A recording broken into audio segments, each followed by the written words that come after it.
뉴스 추적 서정표 국회 반장과 이어가겠습니다. 서 기자, 그래서 대통령에게 처음에 명태균 씨를 소개해 준 사람이 누구라는 겁니까? 네, 앞 기사에서 보셨듯이 이 대통령실은 윤 대통령의 자택에서 그러니까 국민의힘 관계자 2명과 2차례 만난 게 전부다 이렇게 밝혔잖아요. 네네. 그 2명 가운데 한 명이 이준석 당시 국민의힘 대표입니다.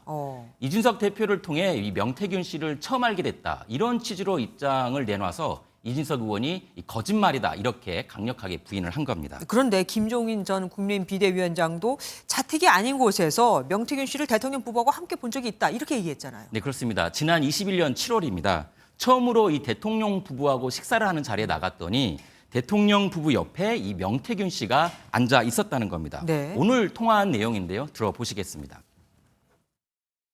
명태균이하고 김 여사는 나가고 나하고 윤석열 대통령하고만 저녁을 먹었지. 단 2차례 만남에 불과했다는 대통령 씨의 주장과 달리 따로 또 만난 적이 있다 뭐 네, 이겁니다. 그렇습니다. 네. 거짓말 공방이 계속될 수밖에 없습니다. 그래서 야권에서는 오늘 하루 종일 대통령실이 거짓말을 하고 있다 이렇게 비판을 쏟아냈습니다. 조국 혁신당은 대통령 부부가 언제 명태균 씨를 알게 됐는지 직접 밝히라고 답을 했고요. 민주당도 더 이상 침묵으로 회피할 수 없다 이렇게 공격을 했는데 들어보시겠습니다. 시간이 흐를수록 대통령실의 거짓말이 눈덩이처럼 커지고 있습니다. 더 늦기 전에 모두 자백하십시오. 그런데 서 반장, 이 명태균 씨의 폭로를 보면 수위가 상당히 높습니다. 도대체 이렇게 하야 탄핵이라는 말까지 하는 그 의도가 뭘까요? 네, 최근 명 씨는 언론 인터뷰에 적극적으로 응하고 있습니다. 네. 단어들도 말씀하신 대로 거침이 없습니다. 네. 그런데 또 본인이 한 말들을 이 하루 만에 주워 담기도 합니다. 이 농담이라고 하면서 받아들이고 있는데요. 네. 일각에서는 이런 상황을 언론 동향을 살폈다가 여파가 감당할 수 없을 정도로 커지니까 한 발 물러서는 거 아니냐 이렇게 보기도 하고요. 네. 또 현재 진행되고 있는 본인의 수사가 걱정이 되기 때문에 압박하는 것이다 이런 시각도 존재합니다.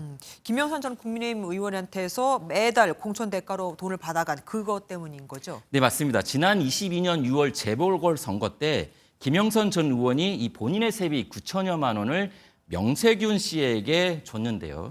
정치자금법 위반 혐의로 현재 검찰이 이 김영선 전 의원과 명 씨에 대해 수사를 벌이고 있는데 수사가 속도를 내면서 명 씨의 행보도 급해지고 있다 이런 해석입니다. 뭐 이런 혐의까지 있으니까 대통령실이 선을 긋고 싶어하는 건 뭐 당연한 것 같기도 하긴 합니다. 어쨌든 지금 국정감사가 한창인데 국정감사 내용보다는 이 명태균 씨 얘기가 훨씬 더 많이 나와요. 이 원래는 내일 국정감사에 이 명태균 씨가 출석하게 돼 있었습니다. 네네. 내일 중앙선거관리위원회 국정감사가 있는데요.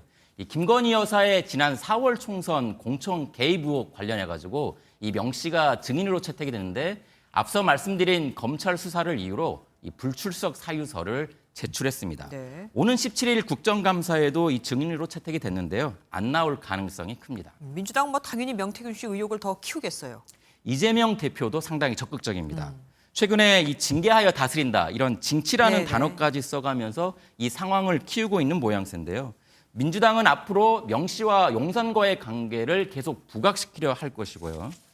하지만 여당에서는 딱히 손쓸 게 없다는 게 이 한계로 지적되고 있습니다. 그렇겠네요. 지금까지 서정표 국회 반장과 함께했습니다. 고맙습니다.